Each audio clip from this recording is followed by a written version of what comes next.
Assalamualaikum Beda, selamat datang kembali di Guru Gembul Channel.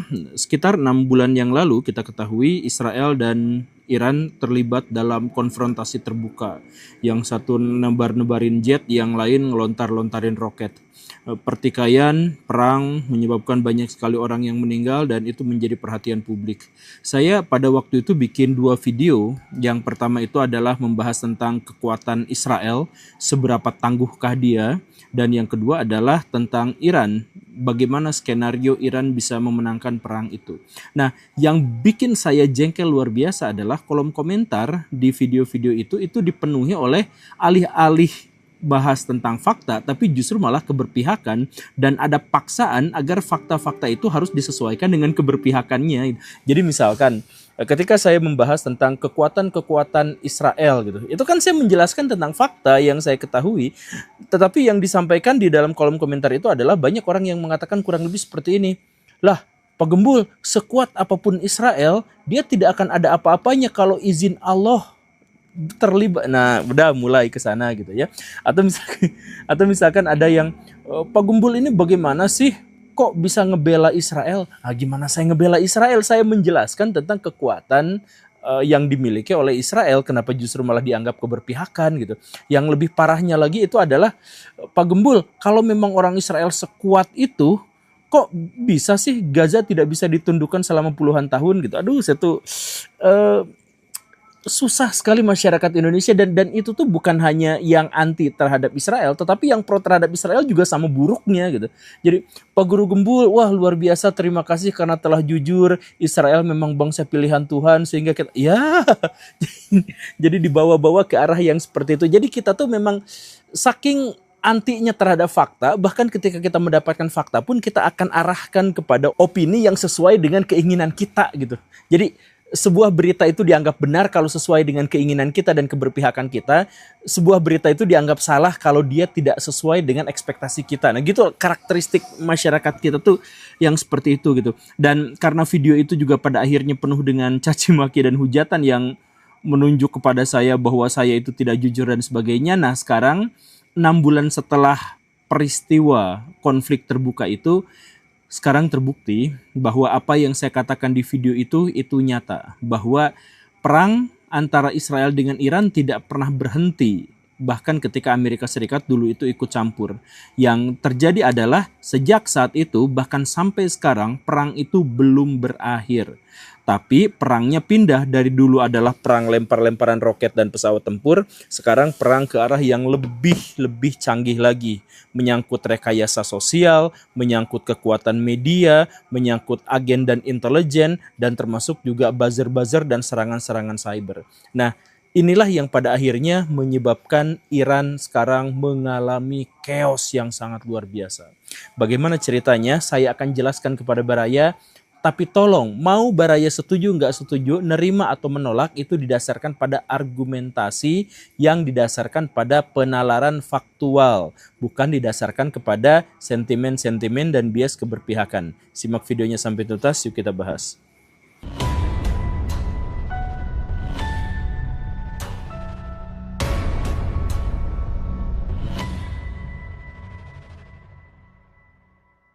Kita belum memiliki informasi yang sangat spesifik dan detail tentang apa yang terjadi di Iran hari ini, tetapi yang jelas beberapa catatan diantaranya adalah jutaan rakyat Iran itu tumpah ke jalan berdemonstrasi menuntut keterbukaan dan pembebasan dari tirani. Satu. Kemudian yang kedua adalah demonstrasi terjadi di ratusan kota besar dan kecil, termasuk juga ke pedesaan-pedesaan, dan cakupan demonstrasi ini secara area ini adalah yang paling luas sepanjang sejarah berdirinya Republik Islam Iran. Kemudian yang ketiga adalah belasan ribu orang meninggal karena tembakan dan atau karena kekerasan aparat, yang ini tidak diakui oleh pemerintah Iran, tetapi diterima pernyataan ini oleh lembaga-lembaga non-pemerintahan. Kemudian yang keempat, puluhan ribu orang telah diculik dan atau hilang. Kemudian ekonomi lumpuh, internet juga lumpuh, dimatikan, dan listrik juga kadang-kadang dibatasi. Dalam situasi yang seperti ini, kemudian Amerika Serikat membuka potensi untuk menyerang negara ini. Dan saya tidak tahu, tetapi ketika video ini diunggah, mungkin Amerika Serikat memang sudah benar-benar menyerang Iran. Saya nggak tahu, tapi yang jelas video ini dibuat sebelum itu ya. Dan di antara semua kekacauan dan berita buruk itu, pimpinan-pimpinan Iran termasuk presidennya itu mengatakan bahwa apa yang terjadi di Iran sekarang dengan begitu banyak chaosnya itu adalah hasil dari rekayasa Israel dan Amerika Serikat. Tapi digarisbawahi Israel. Dia yang mengklaim ya, bukan saya, tapi dia yang mengklaim. Yang dengan demikian apa yang saya katakan 6 bulan yang lalu itu adalah benar. Dikonfirmasi oleh Presiden Irannya sendiri bahwa perang kalau misalkan kita berhadapan dengan Israel itu bukan hanya perang roket-roketan, bukan hanya jihad-jihadan, bukan hanya kemampuan dalam olah senjata, bikin drone, bikin balistik dan sebagainya, bukan hanya itu. Ketika kita berperang dengan Israel, kita berperang dengan begitu banyak elemen bahkan yang tidak kita sadari sekalipun. Karena Israel itu menggunakan berbagai rekayasa teknologi, menggunakan kecanggihan artificial intelligence, buzzer-buzzernya sudah tersebar di seluruh dunia dan sebagainya gitu. Nah, apakah ini termasuk ke dalam itu? Tidak ada data yang mengkonfirmasi bahwa Israel memang benar-benar terlibat dalam kejadian demo Iran sekarang itu. Itu adalah tudingan sepihak. Jadi bisa benar, bisa tidak, yang jelas tidak ada konfirmasi. Tetapi indikasi-indikasi terkait dan mengarah ke arah sana itu saya pikir layak untuk dipertimbangkan. Kok bisa seperti itu? Mari kita simak beberapa data sejarahnya ya. Baraya ingat nggak? Israel itu pernah berhasil menyusup ke Iran dan membunuh ilmuwan-ilmuwan nuklir Iran. Ini terjadi dalam 2 fase. Yang pertama itu adalah operasi tahun 2010 sampai 2012. Jago banget Israel bisa sampai ngebunuh ilmuwan-ilmuwan Iran. Dan yang kemudian 27 November tahun 2020. Itu juga ilmuwan-ilmuwan Iran disasar dan kemudian dibantai semuanya. Semua ahli-ahli nuklir Iran. Dan Israel berhasil dalam hal itu kan, sehingga wajar kalau misalkan sekarang ada tudingan demonstrasi yang sebesar ini adalah rekayasa dari Israel gitu. Kemudian Baraya ingat bahwa di tahun 2021 dan kemudian 2025 ada serangan terhadap fasilitas nuklir Iran yang dilakukan oleh Israel dan sudah diakui bersama oleh kedua belah pihak. Itu juga sudah terjadi. Kemudian Israel pernah melakukan pencurian besar-besaran pada arsip-arsip rahasia Iran.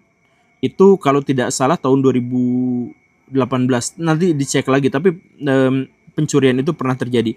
Kemudian mata-mata dan agen Israel itu bertebaran ke seluruh penjuru Iran dan Iran mengkonfirmasi secara berkala bahwa mereka selalu menangkap agen-agen itu. Yang ketangkapnya dipublikasikan, yang tidak ketangkapnya kita tidak mengetahui itu kan. Nah, dan kemudian ada penegasan bahwa Israel ada di belakang kalangan oposisi. Yang sekarang itu juga sudah terlihat seperti itu, nanti kita akan bahas. Nah, dari indikasi-indikasi historis di masa lampau di mana Israel mampu merekayasa atau memanipulasi peristiwa-peristiwa yang terjadi di dalam negeri Iran, maka wajar kalau Presiden Iran sekarang mengatakan bahwa kerusuhan besar-besaran di Iran itu disebabkan dan atau didalangi oleh Israel. Dan selain itu ada juga indikasi-indikasi yang berbentuk simbolik.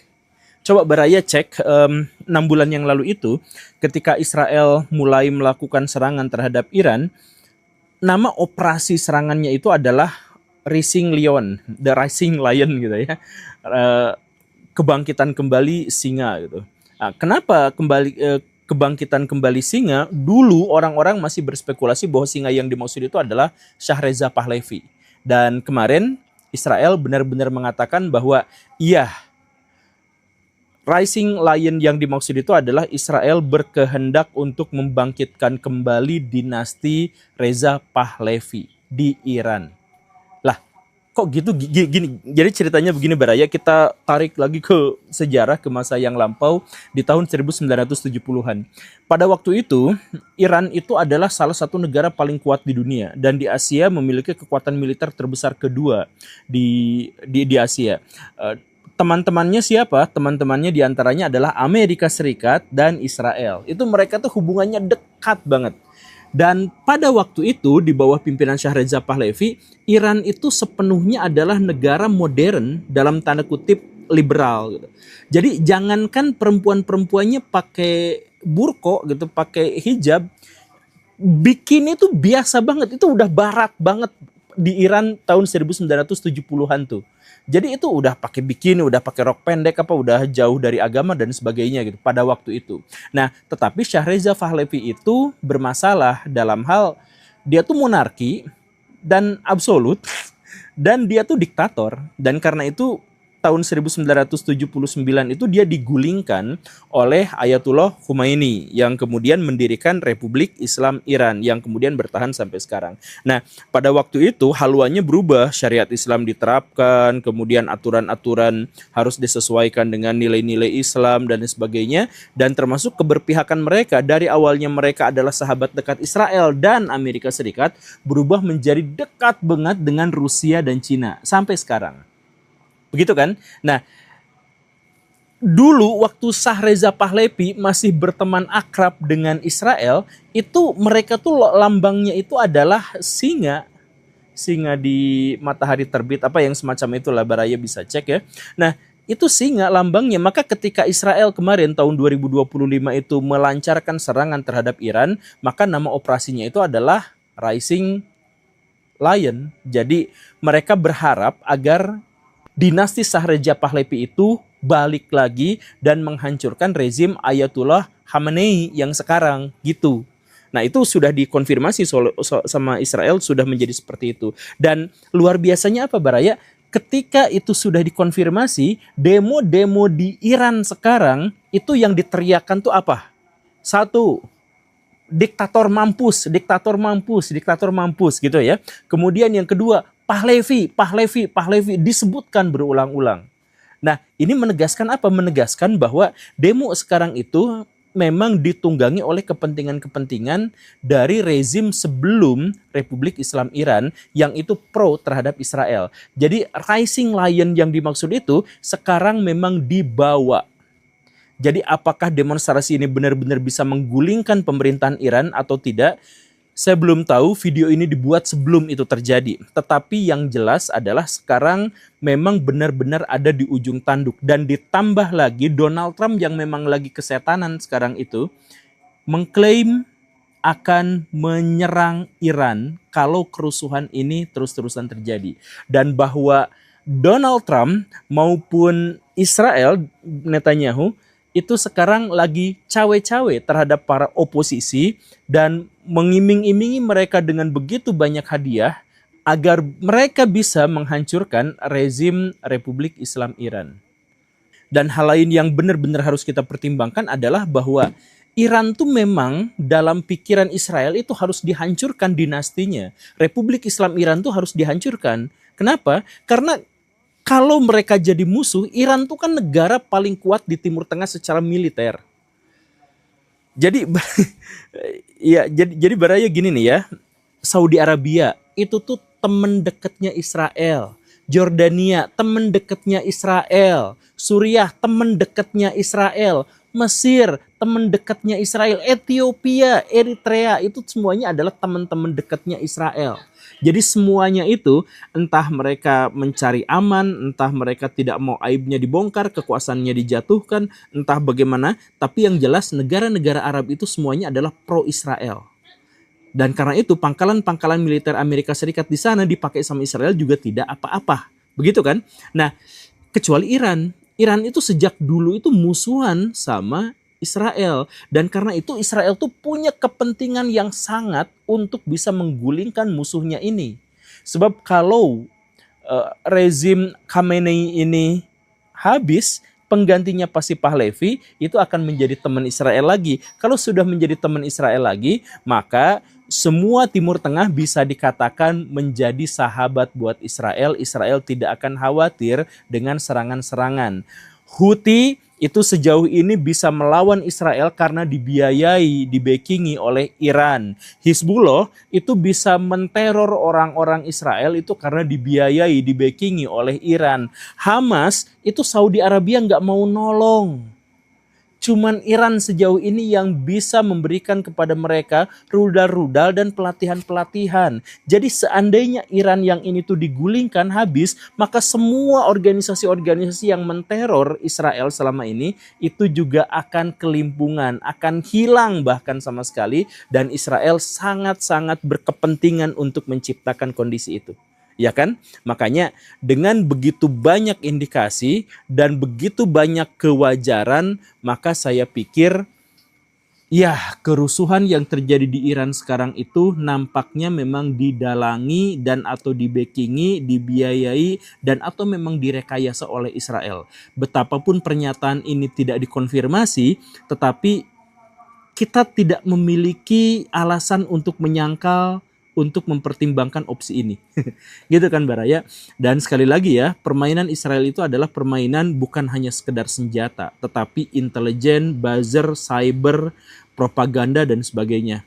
Kalau Baraya mau membayangkan sekuat apa sih propaganda Israel itu, bayangkan Indonesia yang begitu jauhnya dengan Israel dan tidak memiliki uh, konflik geografis dengan Israel. Bayangkan sampai sejauh itu agen-agen Israel itu bahkan bisa menjadi pimpinan-pimpinan dari ormas Islam terbesar di Indonesia yang mereka sering sowan ke Israel itu. Nah, sekuat itu agen-agen Israel tuh. Indonesia yang jauh aja. Ya, itu tapi itu mah opini dari seseorang yang katanya hidup dalam mimpi gitu. Ya, kita mah nggak usah terlalu percaya dengan hal yang seperti itu karena itu tidak lebih dari teori konspirasi. Terima kasih karena sudah menyimak. Saya Guru Gembul. Assalamualaikum warahmatullahi wabarakatuh.